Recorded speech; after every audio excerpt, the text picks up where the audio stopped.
আসসালামু আলাইকুম। আশা করি সবাই ভালো আছেন। আজকে তুরাগ নদীর পাড়ে চলে আসলাম। আপনারা দেখতে পাচ্ছেন তুরাগ নদী, কিন্তু তুরাগ নদী আর সেই তুরাগ নদী নাই, এটা হচ্ছে টঙ্গী নদী বন্দর, যেটা মিরাজপুরাতে পড়েছে। এটা হচ্ছে রাজাবাড়ি গুদারা ঘাট। এখান থেকে ট্রলারে ওই পারে যাওয়া যায়। আহ, সকাল বেলা তো পরিবেশটা অনেক সুন্দর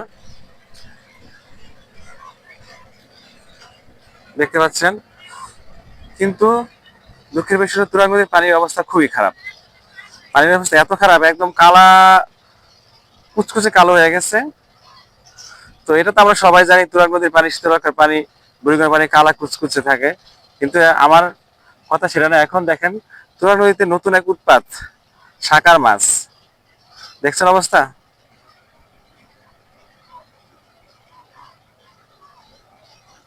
আমি আপনার কাছে থেকে দেখছি, দেখেন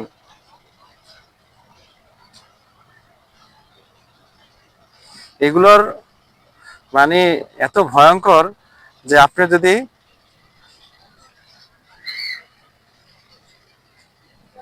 এই যে বেজি আসছে সাকার মাছ খাওয়ার জন্য,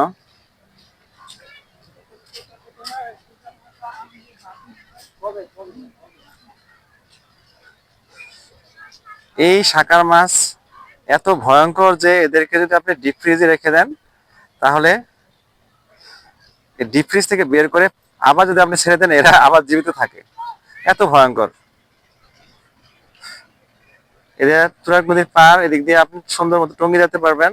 এদিক থেকে আস্তে আস্তে নদীতে পথে আপনি সুন্দর করে একদম সামনে বালু নদী আছে, 13 মুখ দিয়ে একদম চলে যায়। আর এখানে সুন্দর, বিগত সরকার এখানে সুন্দর করে নদীর পাশ দিয়ে হাঁটার ব্যবস্থা করেছে। সকালবেলা এখানে অনেক মানুষ হাঁটতে আসে, আর হাঁটার তো শরীরের জন্য অনেক ভালো। আমি ছোটখাটো দূরত্ব হেঁটেই যাতায়াত করি। আর এই রাজাবাড়ি ঘাট থেকে আবার ইদানিং ট্রলার যায় একদম টঙ্গী ব্রিজ পর্যন্ত। এটা মানে যানজটের জন্য, আমাদের জন্য খুবই একটা সহায়ক ভূমিকা পালন করে। 20 টাকা করে ভাড়া, একদম খুব ইজিলি 10 মিনিটের ভিতরে চলে যাওয়া যায়। তো এই নদী দূষণ আসলে কবে কমবে আমরা আসলে নিজেরা জানি না। হয়তো আমাদের প্রজন্ম কোনদিন দেখবে এই নদী আবার কবে তার জৈবন ফিরে পাবে, একমাত্র আল্লাহই জানে। আমি যখন 6-7-এ পড়তাম, তখন আমার বন্ধু বান্ধব নিয়ে দল বলে এসে এই রাজাবাড়ি থেকে নদী সাঁতরে ওই পারে যেতাম। এখন তো সেটা কল্পনাই করা যায়। এই নদীর পানিতে নামা মানে বিপদ ছাড়া আর কিছুই না। দেখেন অবস্থা, নদীর পানি একদম মানে কালা। কিছুদিন পরে আরো অবস্থা খারাপ হয়ে যাবে, গন্ধের জন্য এখান দিয়ে হাঁটা যায় না। সকালে মানে মানুষ হাঁটতে আসে, অনেক তাদের অনেক কষ্ট হয়। তারপরে আমাদের হাঁটতে হবে। এখানে হাঁটার জন্য খুব সুন্দর একটা পরিবেশ দেওয়া আছে। এখান থেকে একদম অনেক দূর, প্রায় টঙ্গী ব্রিজ থেকে একদম অনেক দূর পর্যন্ত, একদম মুন্ডা পর্যন্ত চলে যাওয়া যায়। তো আমার ভিডিও যদি আপনাদের ভালো লেগে থাকে, তাহলে আমার ভিডিওটা লাইক করে দেবেন, আর চেষ্টা করবেন সাবস্ক্রাইব করে দিতে। সবাইকে অনেক ধন্যবাদ। আসসালামু আলাইকুম।